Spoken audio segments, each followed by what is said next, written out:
That is why they say about Imam Ahmad bin Hanbal, rahimahullah, on his deathbed, he has shaitan coming, and shaitan comes and starts to argue with him about the existence of God. And he gives one argument, and when he gives one argument, then shaitan gives another argument, and he gives another argument, shaitan gives another one, and he gives another one, shaitan gives another one, and carries on until it's difficult. There's no more evidences to provide to this, to Uncle Shaitan. What happens is Imam Ahmad Ustad, he's performing wudu, and he realizes that his student is in this situation. And he says, say that you believe in Allah without a dalil, without a proof. Say you believe in Allah without a proof. And that's what Iman sometimes is. Yes, we know logic and reasoning is there. But a lot of the times what it is that we believe in Allah, what? Without proof. Yeah, I don't need to have proof. In the sense that, okay, I've got Quran, fine, I've got Quran. You can bring me arguments to say the Quran wasn't this, that, blah. I've got proof to prove myself that the Quran was genuine. It's never been changed in 1400 years and so on. I can say that. Try and bring the surah like it, I can say all of that. But you can, if you're a philosophical person, you can come and say to me, what about this, what about that, what about this, what about that? You can leave me mesmerized. What about this angle, what about that angle? You can do that.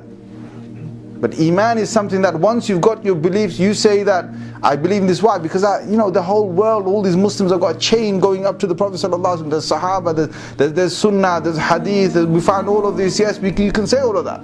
But some guy can come, some shaitan can come one day and try and twist you. And at that moment, what do you do at that moment? At that moment, you refer to the first verse of the Quran. What is that? The first verse of the Quran is ذَلِكَ الْكِتَابُ لَا رَيْبَ فِيهِ. This book, there's no doubt in it. Khalas. You start the Quran with that. This book, there's no doubt in it. In fact, you know when you first start the Quran, what do you say? You say, أَعُوذُ بِاللَّهِ مِنَ الشَّيْطَانِ الرَّجِيمِ. Why do you say that? Because again, Uncle Shaitan has got all the arguments. If you try to go down his route, he's gonna use his screwdriver.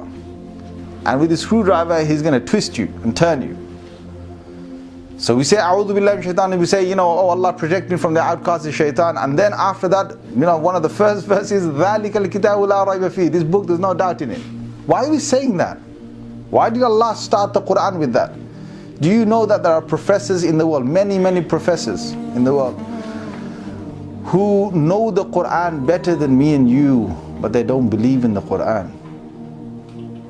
There are professors in universities who lecture on the Quran, who know the syntax of the Quran, the nahu of the Quran, they know the morphology of the Quran, they know the i'jaz, the miracle of the Quran, they know the Arabic of the Quran cannot be matched with any other Arabic. They know all of this. They teach it, but they have no Iman inside here. You know why? Because those people don't believe in ذَلِكَ الْكِتَابُ لَا رَيْبَ فِيهِ. Those people say, I can assess this book. I look at this book, maybe this, maybe that, maybe this, maybe that. The whole Western, philosophy, the whole Western world is based, the education is based on one axis. And if you understand this, you will understand why it is that they always question God, they always question the Quran, they always question Muhammad sallallahu alaihi wasallam. It's based upon the axis of what?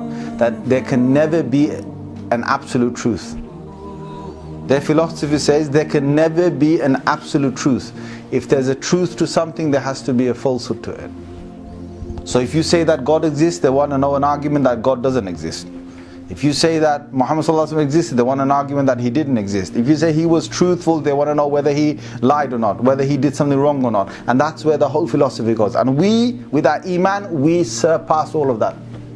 We say we believe in Allah Azza wa Jal, and it's the absolute truth, and we believe in Allah Azza wa Jal being the haqq and the one who's existing, and we believe that He he defies all of their logic and their proof and so on. صغاه أنتم فحيها لنا أبدا بالعز مزدانا يوما نراكم وإن المجد يغبطكم وأنتم الخير في الأمجاد ركبانا أسقيتم القلب مما جاد مهطلكم ماء الحياة